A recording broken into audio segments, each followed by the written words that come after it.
Welcome back to ASK classes. Finally हमारा biology का part number 3 का वीडियो होने जा रहा है।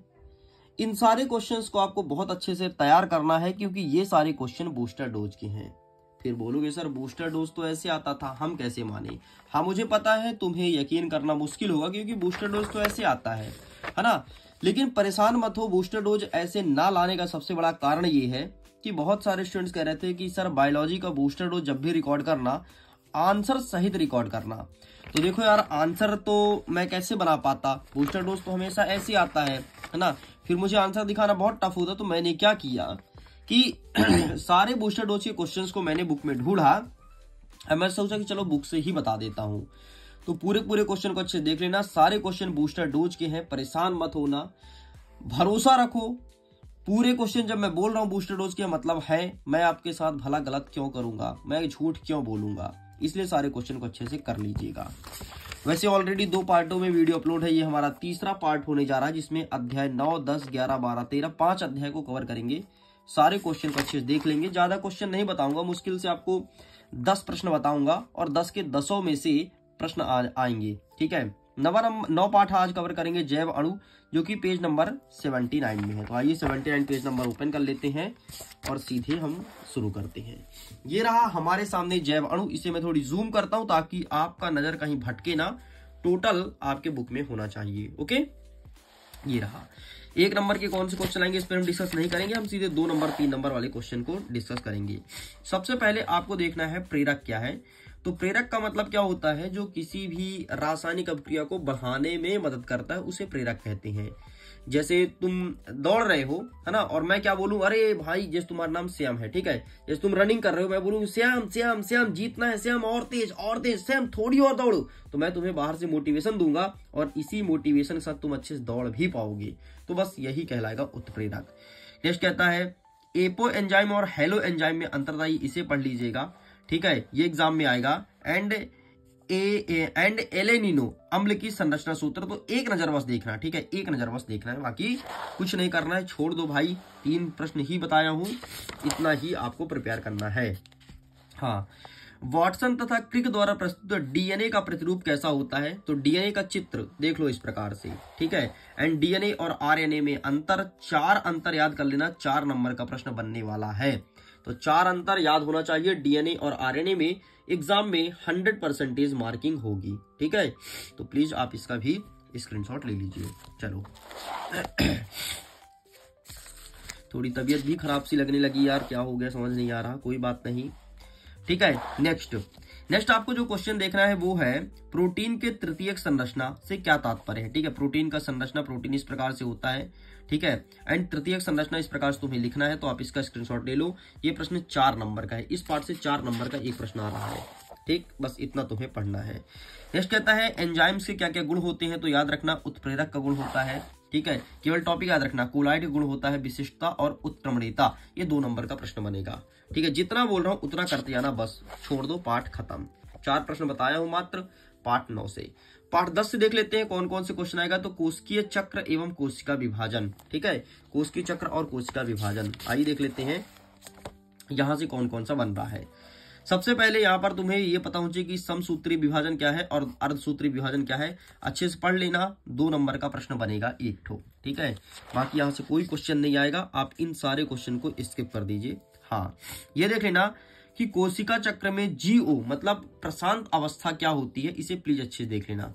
ठीक, ये अब देखो सूत्री विभाजन को समसूत्री विभाजन सम विभाजन भी क्यों कहते हैं, तो कोई ज्यादा बड़ा प्रश्न नहीं है, एक नजर बस देख लेना, बाकी प्रश्न बनेगा नहीं, जो बनेगा वो मैं बता देता हूँ, ऊपर वाला बनेगा नीचे वाला नहीं बनेगा। ठीक है, आगे बढ़ते हैं। नेक्स्ट यहाँ से अर्धसूत्री विभाजन का महत्व। ठीक है, समसूत्री अर्धसूत्री अच्छे से कर लेना कर लेना कर लेना, मैं फिर से बोल रहा हूँ, समसूत्री और अर्धसूत्री अच्छे से कर लेना, बाकी कुछ नहीं करना है। ठीक, अब क्या क्या करना है, तो समसूत्री अर्धसूत्री का तुम डेफिनेशन पढ़ लेना, क्या होता है ये पढ़ लेना। ठीक है, इसका महत्व पढ़ लेना, बस इतना पढ़ना है। नेक्स्ट कह रहा है कि पादप व प्राणी कोशिका में कोशिका द्रव्य विभाजन में क्या अंतर पाया जाता है, इसे अच्छे से रट लेना। रट मारना, ठीक है, कोशिका खांच होता है, कोशिका प्लेट होती है, ये आपको पढ़ना है। देखो फिर से अंतर आया, समसूत्री अर्धसूत्री तो आ रहा है भाई, आ रहा है, पढ़ लेना, बाकी कुछ नहीं आ रहा है। इस पार्ट से ज्यादातर फोकस समसूत्री ये देखो फिर समसूत्री का चित्र, ठीक है। तो यहाँ पर बुक में मैं दिखा रहा हूँ, बाकी आ रहा है, देखो अर्धसूत्री, अर्धसूत्री से क्वेश्चन समसूत्री से बन रहा है, मैं कितने बार बोल दूंगा बताओ, ये देखो, ठीक है। बस स्क्रीनशॉट ले लो, तैयार कर लेना, जितना बोला उतना तैयार जरूर कर लेना। ये देखो और अंतर दिया है, लो याद कर लो, जो तुमको ज्यादा नहीं 5 याद करना, केवल जो तुमको ठीक लगे वो याद कर लेना, 5 ठो, खत्म भाई पाठ। ले इसमें मात्र मैं 2 प्रश्न बताया हूँ। आगे आगे अध्याय नंबर 11 उच्च पौधे में प्रकाश संश्लेषण, यहां से भी 4-5 प्रश्न बताऊंगा जो कि एग्जाम में आएगा, ठीक है। आइए दिखा देते हैं। सबसे पहले याद करना है साइनोबैक्टीरिया तथा उसके अन्य संश्लेषित जीवाणु में क्लोरोप्लास्ट नहीं होता है। यह किस प्रकार से प्रकाश संश्लेषण क्रिया संपन्न करता है, क्वेश्चन तैयार करना है आपको, आपके एग्जाम में देखने को मिलेगा, ठीक है। एक ये है रासायन C4 चक्र, ठीक है, C4 चक्र से जुड़े क्वेश्चन आएंगे, लेकिन ये वाला प्रश्न नहीं आएगा, मैं बताऊंगा कौन सा आएगा, इसे मत करना, ठीक है।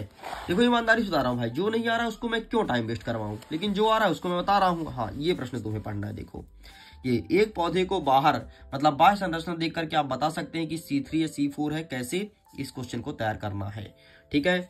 और ये देखो C4 पौधे के लक्षण, ये C4 वाला प्रश्न इस चैप्टर से बन रहा है, जैसे उधर से समसूत्री सूत्रीना, यहाँ से C4 वाला क्वेश्चन बनेगा, ठीक है।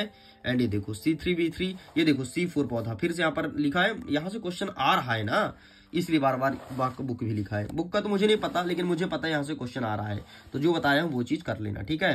हाँ, क्लोरोप्लास्ट और माइटोकॉन्ड्रिया को हम अर्ध स्वतः चलित कोशिका क्यों मानते हैं, ये चीज आप पढ़ लेना, ठीक, इतना करना है, खत्म।